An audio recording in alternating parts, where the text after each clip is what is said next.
Welcome back. The group 73 historians aim to highlight the heroic deeds and sacrifices of our armed forces and to raise the awareness of the military history. Group 73 historians organizes seminars and trips and prepares documentaries that honor Egypt war veterans and introduce them to our children. Our guest today is Mr. Semi Farahat, and he's the member of the Historian 73 group. Hello, sir, and welcome to our show. Hello, ma'am, and thank you very much. It's always a pleasure to be here with you in a Nile cruise, either for the wonderful sceneries on the great banks of the Egyptian Nile, or maybe into history for great events that took place on the banks of this good and ancient river. Thank you, sir. Indeed, Mr. Farahat. And allow me, first of all, to thank you for being a member of this group. I mean, that's such a great idea. And let me tell you that on the personal level, many people, I think, are like myself. There's nothing that makes you more proud and happier and gets your body to, to feel the joy than watching videos of 73, listening to the voice of President Sadat, listening to the songs of the war victory, or hearing about the stories of our heroes. So again, thank you for. How did you and when did you group? First, thank you very much, and I can't agree more. A man cannot pride, and national pride always comes from knowing your history and knowing that you are part of a great nation that has its great contribution along the human history. So yes, you are very much right, sir. Group 73 Historians was established in 2008 and is working till today. Our objectives, first of all, is to document the Egyptian military history. Number two is to spread the awareness of this history. As you know, Egypt was a main contributor in the human history and advantage since its beginning. Maybe the current generations did not see much, but when they know their history, you know, a person's life is short, but a country's and nation's life is very long. So the second objective is to spread the knowledge and the awareness of the Egyptian history, the great Egyptian history. The third objective, main objective, is to correct the forged or wrong information that was inserted into the historical, yes, or by either by mistake or deliberately to forge history, yes, by the Israeli people. So this is our third objective. We try to correct this. Yeah. Okay, sir. Of course, it's a great idea documenting the historic moments of the October War, but these documentaries, if we are targeting. Definitely it's not targeting the people who lived during this period, but they are targeting the coming generation and this generation. Even more, yes. Yeah, but the younger generation now is not ready to open a book, or are they, let's say, not ready, they don't have the time to open the book. They want an easy information and fast. So did you think how to target this younger generation with your documentaries? Yes, indeed. As you said, the rhythm of life is much faster.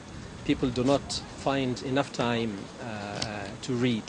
So you have to deliver the information as easy and as attractive as you can.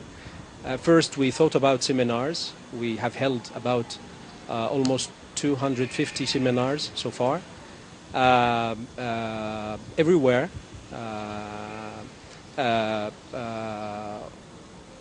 Recently, not very recently, but since I think 2011, 2012, yes, 2011, we started documenting that through documentaries. So the image is more attractive and easy to capture the idea through a movie.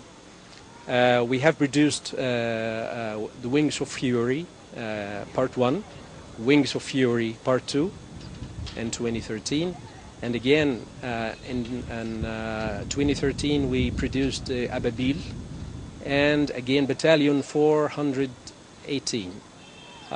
This was in 2014.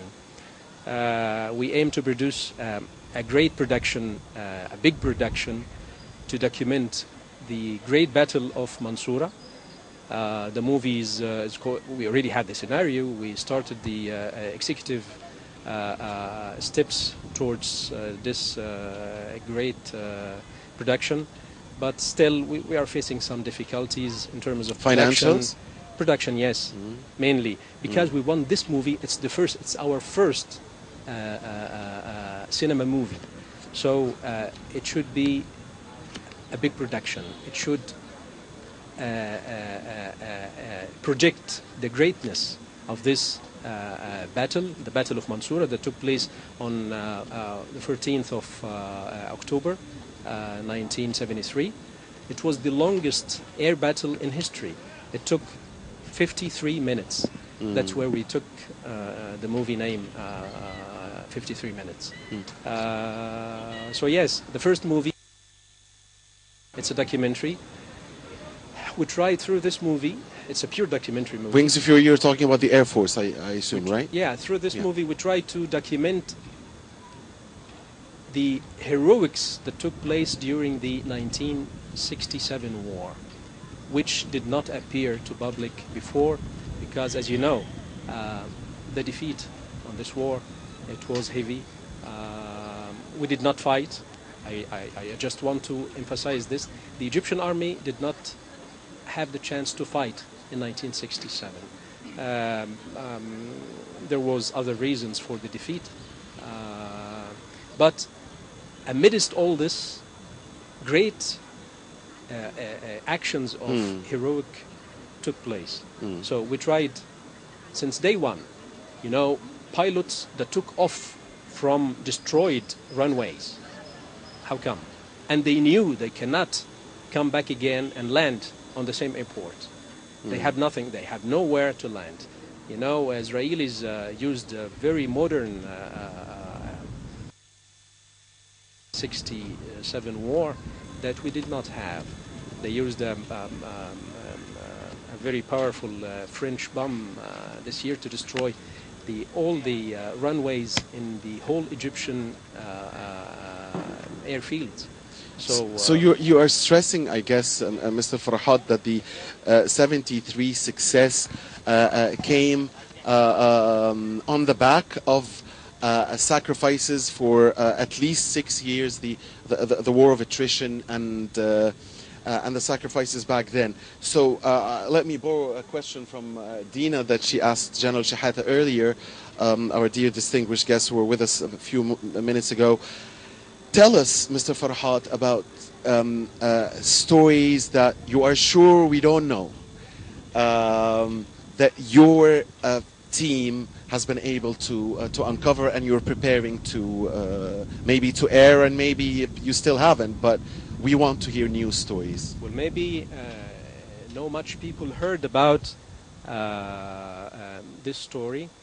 At the first days of the 67 war, and after the great airstrike that Israel raided against our airfields and ground forces, Israel tried to occupy Sharm el-Sheikh. That was maybe on the 6th of June, as I recall. That's the second day. So we knew this through our intelligence. And one of our pilots, Mr. I'm not very good with names, but Mr. Saeed, I'm sorry for this, Mr. Saeed Shalash, I believe. Yes, Mr. Saeed Shalash, one of our heroic pilots.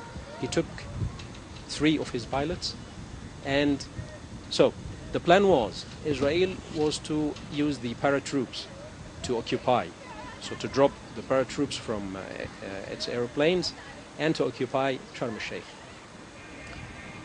So our man, our hero, he took his pilots. They were 4.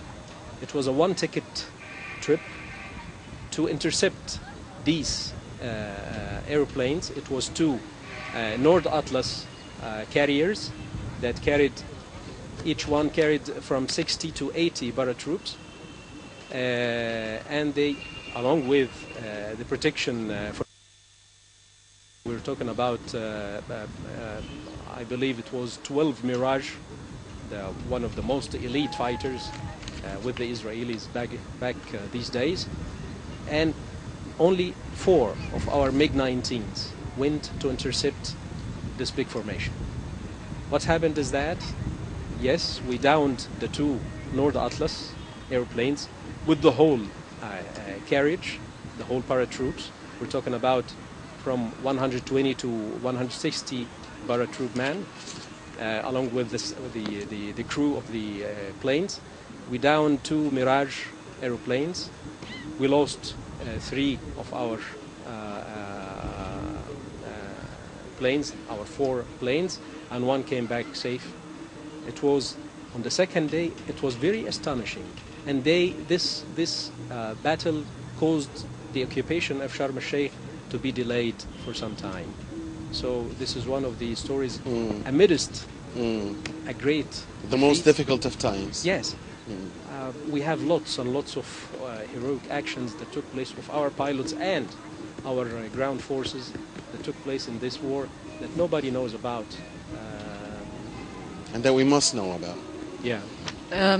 Sir, of course documenting the October War is a great effort by your side. I need to know your opinion about the TV series and the movies that documented October War.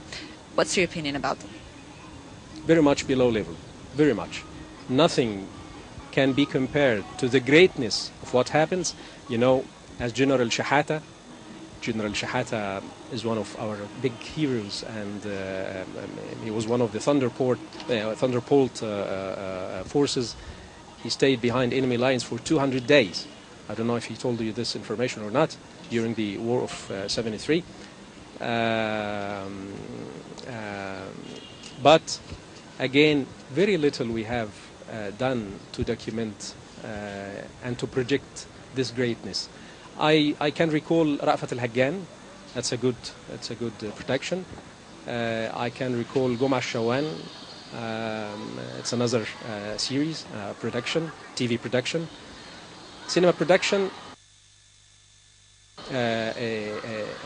Jaysh al-Shams, or the Army of the Sun, produced by the late Shadi Abdel Salam, right after the war. It was a documentary and in the field, on the battlefront.